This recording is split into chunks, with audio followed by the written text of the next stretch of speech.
Assalamualaikum warahmatullahi wabarakatuh. Saya Sebastian Dwi Haristy Aryadi, NPM 2017435011148, kelas S6G. Di sini saya akan melakukan demo program yang saya buat dengan judul Sistem Informasi Manajemen Tenaga Kerja Outsourcing atau SIM-TKO. Singkatnya, SIM-TKO ini adalah program untuk mengelola karyawan outsourcing yang dikhususkan untuk security atau satpam.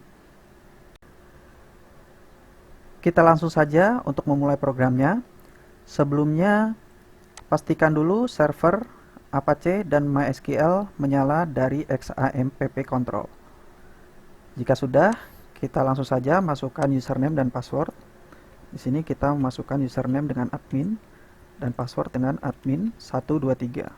Lalu kita klik saja login atau enter. Dan kita sudah berhasil login. Setelah berhasil login, di sini akan muncul menu dashboard yang berisi statistik data selama kita melakukan pengolahan data pada program ini. Program ini terdiri dari beberapa form input, proses, dan juga output.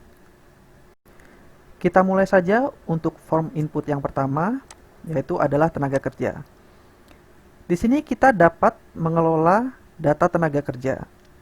Untuk menambahkan tenaga kerja, di sini kita dapat langsung mengisi nama, misalkan Andi, tempat lahir Depok, tanggal lahir 1991, bulan Juni tanggal 5, telepon 0821 2122 5089, alamat Jalan Sawangan nomor 8 Depok. Jenis kelamin laki-laki, agama Islam, pendidikan kita ganti SMA atau SMK, status belum kawin, posisi satpam. Lalu kita klik add untuk menambah data. Maka data akan berhasil ditambahkan. Untuk melakukan pencarian data, kita dapat memasukkan kata kunci di kotak pencarian. Misalkan kita ingin mencari data yang baru kita masukkan tadi, kita isikan dengan namanya atau nomor ID-nya, misalkan Andi. Nah, kan di sini akan muncul nama Andi dan juga Gandhi yang hampir sama. Atau kita bisa cari dengan nomor ID-nya, misalkan 15. Nah, maka akan muncul Andi saja. Lalu untuk mengubah data, kita dapat memilih salah satu data yang sudah ada. Misalkan kita pilih Andi, lalu kita tekan edit untuk merubah, dan kita pilih data yang ingin kita rubah. Misalkan kita ganti namanya dengan Rudy. Lalu kita klik save untuk mengubah datanya. Maka data akan berhasil dirubah. Untuk menghapus data, kita pilih datanya, lalu kita klik delete. Maka akan ada peringatan untuk menghapus data atau tidak. Kita klik yes untuk menghapus data.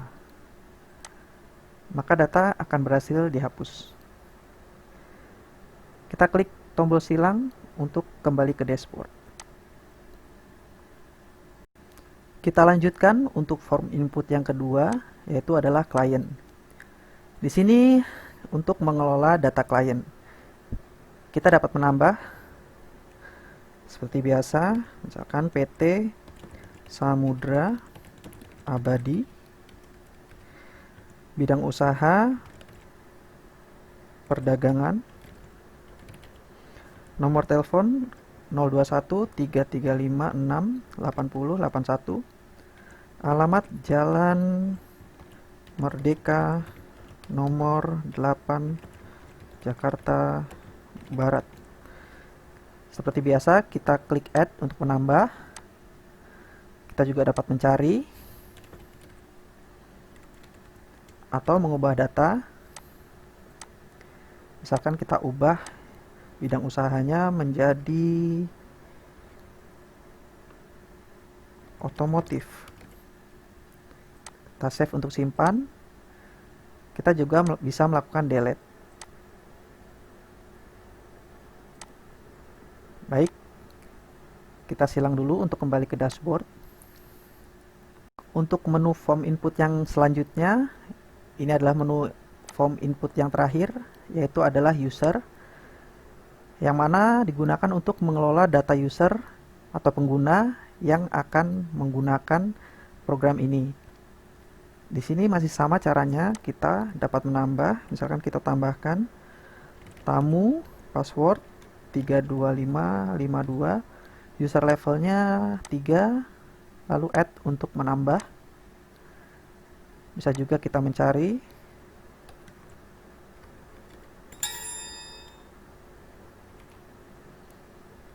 atau kita juga bisa merubah dengan klik edit, lalu rubah datanya, misalkan tamu 2, lalu kita save untuk merubah.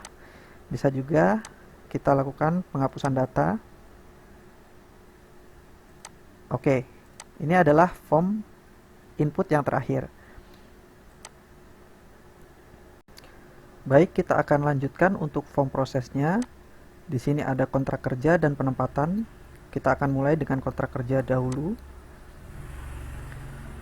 Di sini kita dapat mengelola data tenaga kerja yang sudah kita masukkan sebelumnya atau yang sudah ada untuk mendapatkan kontrak kerja.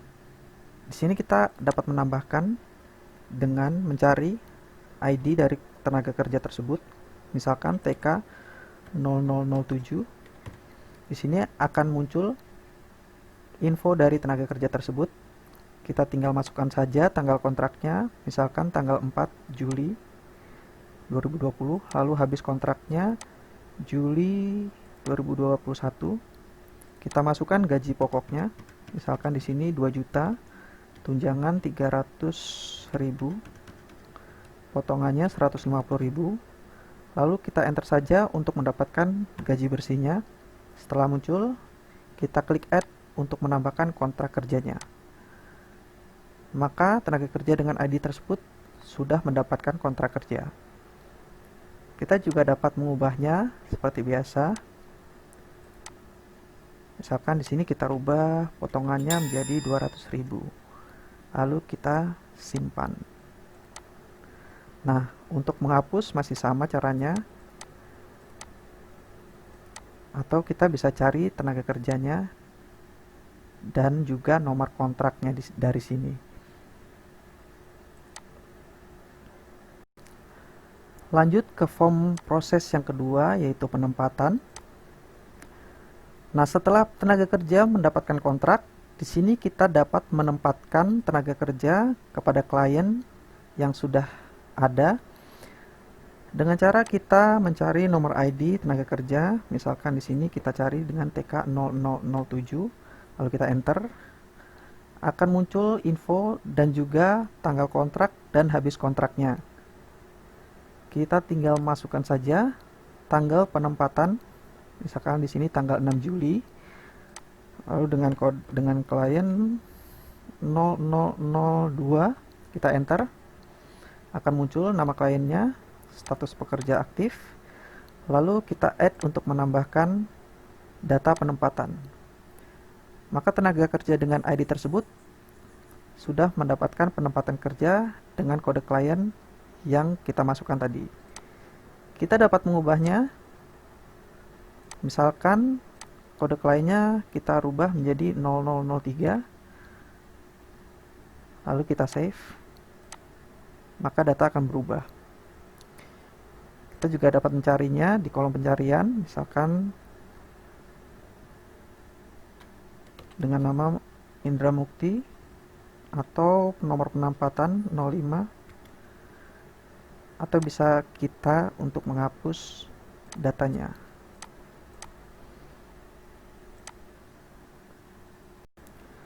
Setelah melakukan pengolahan data, baik itu input maupun proses, kita akan lanjut untuk form output, yaitu laporan. Di sini ada 3 buah macam laporan, yaitu laporan data master, laporan kontrak kerja, dan juga laporan penempatan.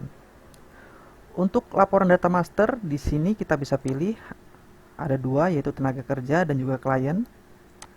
Kita tinggal pilih saja salah satu, lalu klik print untuk menampilkan baik itu laporan data tenaga kerja maupun laporan data klien. Untuk laporan kontrak kerja, di sini kita pilih ada dua jenis laporan, yaitu bulanan dan tahunan. Untuk bulanan, kita tinggal pilih bulannya, misalkan Juni tahun 2020, maka akan ditampilkan laporan kontrak kerja bulanan bulan Juni tahun 2020. Atau bisa kita pilih dengan tahunan, maka akan ditampilkan untuk tahun 2020. Untuk laporan penempatan, sama seperti kontrak kerja, ada bulanan dan juga tahunan. Langsung saja kita pilih bulan, misalkan bulan Juni tahun 2020. Maka akan muncul penempatan kerja bulanan bulan Juni 2020. Atau bisa juga tahunan, misalkan tahun 2020. Nah, akan muncul penempatan kerja tahunan tahun 2020. Untuk mengakhiri jalannya program, pengguna bisa memilih logout atau memilih tombol silang untuk menutup program. Sekian dari saya. Kurang lebihnya mohon maaf. Wassalamualaikum warahmatullahi wabarakatuh.